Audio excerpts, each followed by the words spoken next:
Hi everyone! In today's video I'm going to be talking about my experience studying in France. So if you're interested, please keep watching. In the first video on this channel, when I was sharing my experience studying in 4 different countries, I already started talking about how I got to France, etc. So if you watch this video, you can skip this part. I was in France last year. I was in Erasmus there, basically. If you've ever been interested in studying in France, most probably you've already known that there are not so many study programs in English in France. Even though Erasmus program must be like an international experience, well, in France most probably you will have to study in French. So for me it wasn't a big problem, because when I studied in Russia I actually learned French. My story with French started randomly, because I just came the first day I came to my Russian university and they just asked like, what foreign language you are going to learn in your program. I was like, okay, I have to choose between German, Spanish and French, and I just thought that maybe, well, French sounds pretty, maybe I choose French. So again, I wasn't a fan of French language or something. I just chose to learn it spontaneously, I can say. But then after learning it for some time, I fell in love with French, and I got this dream of coming to France one day to study, and with the help of my Latvian university I fulfilled this dream and I'm very happy. So I'm going to share my experience here. So basically, yeah, like if you go on Erasmus, your university most probably has this list of partner universities which you can choose from. In France there were not so many universities, and I only got one option because, well, my study program here in Latvia, it was languages and cultural communication. So, well, I had to choose the university which offers similar courses as in mine. So, well, I went to Caen in Normandy. Erasmus gives you a scholarship, and for me scholarship was enough. However, in the very beginning I was really frightened that I wouldn't get enough money and I would need extra money. Well, I didn't actually have opportunity to get extra money because I only worked, but my work didn't give me much money.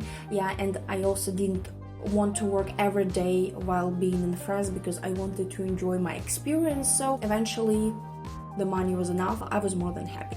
Studies were in French. Well, my French at that moment was like intermediate, and even though in requirements they write that, well, you have to have your French at least at intermediate level, well, it's not enough.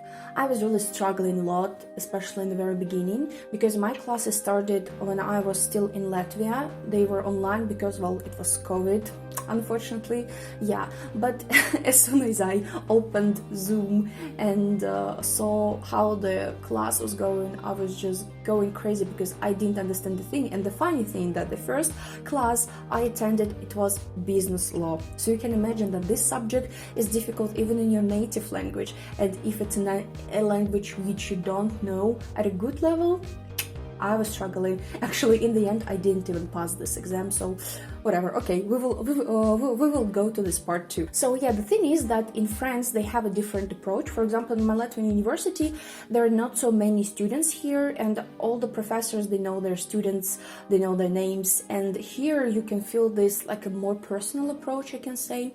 But in France it's absolutely different, because in the university where I studied there were many students, and at one course there could be like 100 something people or even more, and of course the professor couldn't know and remember everyone. So if I was trying to reach such of these professors who had like so many students, well, they didn't answer me.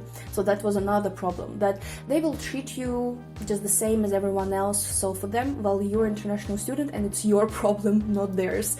For most of the students, French is native language, and for you nothing will be different. Yeah, so it will be just the same as for French students. However, there were a couple of professors who were actually very nice, and one of them even let me sometimes explain something in English.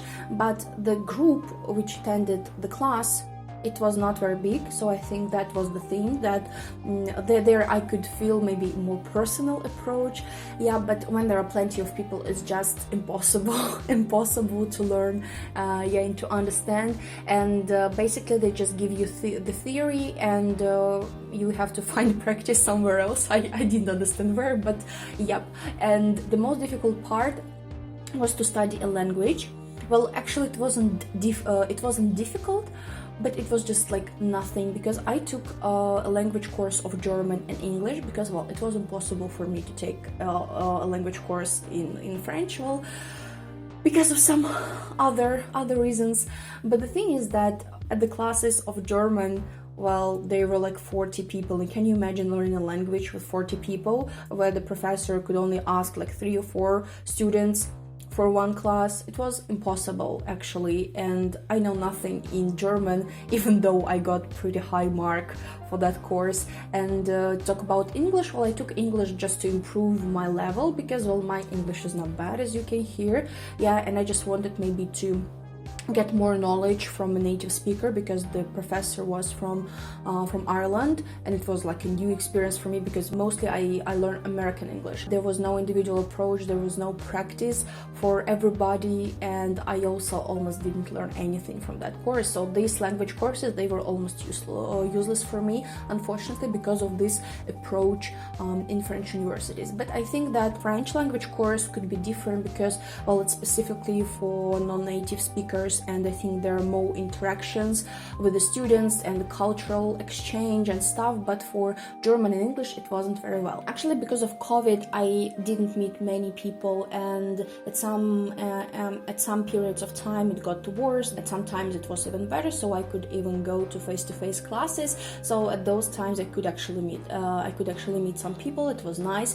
So in terms of COVID, I think I've had a really nice experience. I also had an opportunity to travel a lot. I visited Paris several times, and I also traveled around Normandy, so it was great. Yeah, but to talk about about my study experience, so you have to expect that no one will be like 100% ready to help you and explain everything, because I think for French people, they feel like they feel as if you are supposed to understand how their system works, even though the system you come from is absolutely different. Because, well, I come from Russia, and I have an experience studying in Latvia, in China before, like I went to France. And the thing is that it was just different for me, and I had no clue. And because of COVID, I couldn't just go to the office and ask questions. And when you send something by email, well, in those countries, I think at that part of Europe, it just takes ages to get answers to your email. So if you come from a different culture, you just have to be prepared for such an attitude towards you, and you don't have to react to it as if like there's something wrong with you, that's why they treat you like this. No, it's just like the way their culture, their system works, and that's just the fact which you have to accept. And by the end of semester, by the way, it was really great for me, and I was like, maybe I would like to like stay here for longer, but unfortunately I didn't have such an opportunity. So in the beginning you will struggle, and if you go to France, for example, now where there are no so many COVID restrictions, so most probably you will have a different experience, but just I think the attitude will be the same. So just be ready, and if you come like from Italy or Spain or Portugal, I think you will not notice like a big difference, because, well, from what I've heard, the approach is pretty similar to what I've just told you. By the way, I chose to go to France, even though I understood that I would really struggle with French, because, well, yeah, as I said before, I had intermediate level, but I took it as a challenge, because for me, living in another country, it's a great cultural experience, which I'm so happy to take, and I knew that it would be so extremely hard for me to be there alone on my own and trying to understand everything. But by the end, when you notice the result, well, when you understand that your French became much better. I was able to understand all the lectures by the end of the semester, even though in the beginning I was struggling so much and I couldn't understand a thing. So that's a really good thing. So the advice I would give you is the following, that you have to devote much time to practicing your French. If you know that your studies will be in French and you have like a pre-intermediate or intermediate level, like study hard, because, well, I heard so many stories that for people even like who passed the advanced level, it was difficult even for them.